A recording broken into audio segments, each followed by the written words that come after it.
Hello, everyone. So, today we are going to talk about gifted and talented learners. With gratitude to God, we recognize that every child is uniquely created with different abilities. And in every home and learning environments, some children show higher thinking abilities than others. And today we will explore what that means in inclusive education.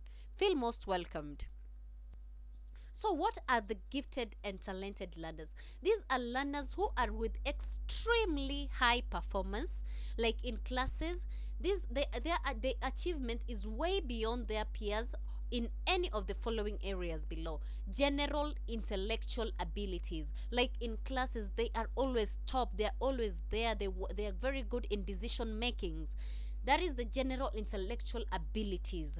They're very sensitive, very curious, and then to the specific academic aptitudes. Now that is where they perform very well in all subjects. At preschool level, they come ready to learn. They get awards in all classes and levels of education. Like they are always ready when it comes to schoolwork. They're always there. Then creative thinkers. These children, they have a higher creative thinking and very good thinkers, and are gifted in ways, for example, creativity and imagination, specific subjects, for example, maths, physics, science, and they are very, very, very intelligent. Then visual and performing arts, for example, those in drawing, in singing. Then leadership abilities. These children are extremely good leaders and have characteristics. For example, they are very social and get along with others. They're able to influence others very easily. They are group leaders and able to learn others to achieve their higher goals. You can realize and you can understand, or you can even know these students, right?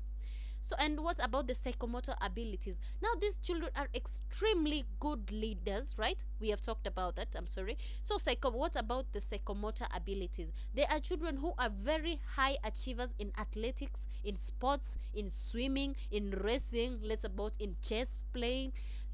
So these are the learners. These are the learners who are very, very gifted. Now, these are the gifted and talented. In the talented learners, the learners can perform normally in class, but now when it comes to sports, when it comes to games, they are very good at that. What are the characteristics of gifted and talented learners? They are quick understanding of ideas. They stand out from their peers because of their high degree of mental ability, excellent memories. They constantly receive praises, rewards from the high level giftness, because of their high level giftness. I mean, they ask many thoughtful questions. They have advanced vocabulary.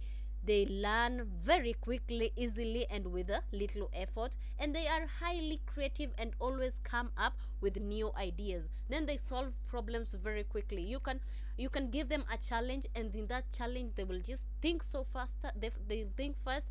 They will come up with solving problem skills very quick. So those are the characteristics of such learners. They are the gifted and the talented learners. Then, what are the areas of the giftedness and the talent?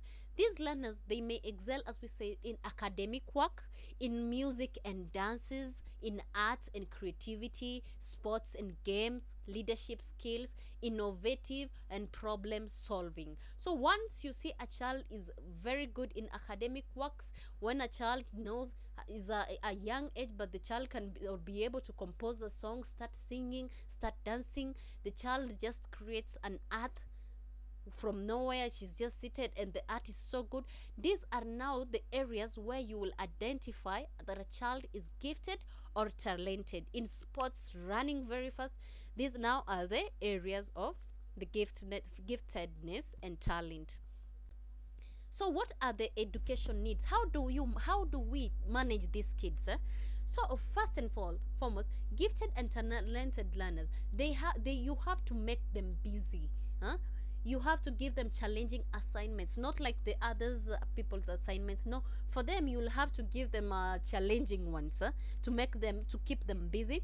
Then you have to use advanced reading materials, because when you give them a reading material that is for the rest others, who are not as gifted as this one, they become bored or something. So you have to engage them with advanced reading materials, enrichment activities, like give them activities that will enrich them, that will make them active more, project and research work. Like you should give them a lot of projects, lot of research work, so that they may continue to grow, right? Then opportunity, give them the opportunities to lead others. For example, this child can, like, like there's a child who is has who, like, for example, is 10 years old, but can solve a problem, a maths problem for a 8 from for grade 8. So give them opportunities to lead others. When you're in class, allow them to go in front so that they can teach the rest. When they are having group works, let them lead. Be patient and understanding. As parents and teachers, be patient with such kind of learners, because you, if you are patient and you understand them, you will know what they need and what they don't need, and ask them what's and the wise questions, in order to encourage them to know what they know, what they are doing, and what they are supposed to do in future, right? So provide plenty of opportunity for creativity, for like exploration and experiments, so yeah. So these are the learners, so make sure like you engage them fully. So, what are the challenges they may face, the gifted and talented learners? Boredom in normal classes. You'll get a student is in your class, even you as a teacher, you'll be like, no, this one already knows, but I have to teach the rest of the students. What you do, like, give that as long as you're still teaching, give the student, these learners, some more work, so that she can continue doing, so that she cannot be bored, because she'll be in class like, every question you ask, she has raised the hand. Every question you have asked, she has raised the hand, not giving time to the rest. So they will be bored in normal classes. They will lack the lack of challenge. When they are there, they will lack the challenge, because what you are giving them is the same you're giving the rest, and they already know. So these are the challenges they may face. Feeling different from their peers. As much as anything is there, these gifted learners, because they're in class, because of their grade, they will feel different from their others. They will think that they are more than others, or they have, and this is not right. Sometimes they are misunderstood, or people will be like, this one is pretending, this, those times we have experienced them in classes, right? And they may lose interest if they are not supported. So these students should be supported daily, continuously, in homes, so that they may not lose interest of their giftedness and their talent. So you should continue, you should encourage them more and more. And as a teacher, the teacher should identify their abilities early. So, like, as teachers, make sure you're in class, make sure you understand this, all your students, make sure to know who is gifted, who is talented, so that you may help them grow. Provide as advanced tasks, encourage creativity, give them the leadership roles I talked about, and support them emotionally and their social development. So inclusive education should also support.